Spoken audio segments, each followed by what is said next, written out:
kéne hagyni az autót. Jó, hol? Malacka, olyanokat mondasz. Ez itt nem parkoló, vagy körforgalom? Mit tudom, nem tudom. Semmit nem látok, nem is értem a mondatot.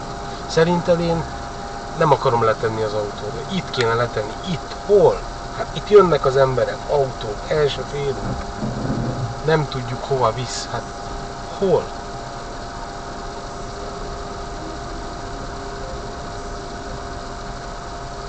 Olyanokat mondasz.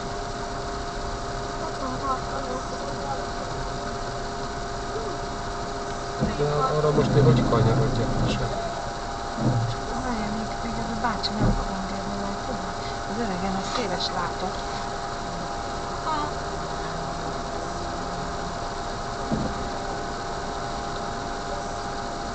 Hogy arra is lehet menni.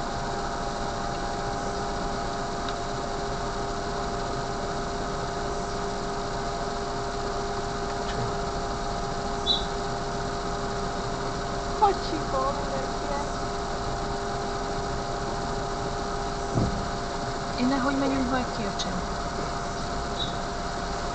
Parkolóba kellett volna letenni a kocsit. És Hát a franc se ugyanígy gyalogolni, gondoltam. mi? Hát igen. Aztán meg oda gyalogolni. Malacka, már akkor nekem annyi. Mert most itt tudod mi van? Ez egy körforgalom, és ott fogunk visszajönni. Igen, ma ott az ingyen park. Ott? Igen, ott volt írva, hogy free parking. Ja, aha, értem. És ez a busz, te szent anyám. Hát az egy érdekes. Nem olyan vicci. Meg is volt a program. Ezt vedd már föl, Malacka. Hát vettem már.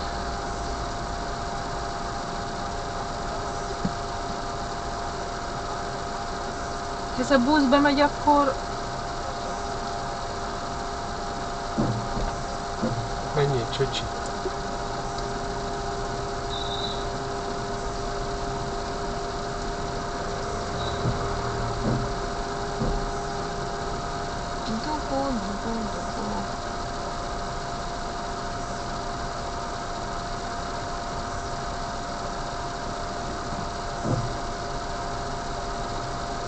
De jöttél volna lakni, akkor hogy viszed fel a bőröndöt oda a parkolóba? Igen, én sem tudom.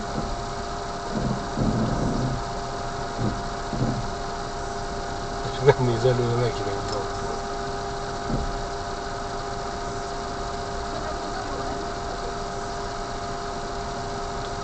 Hát szerintem menetrendszerű busz. Igen. Ez itt naponta jár.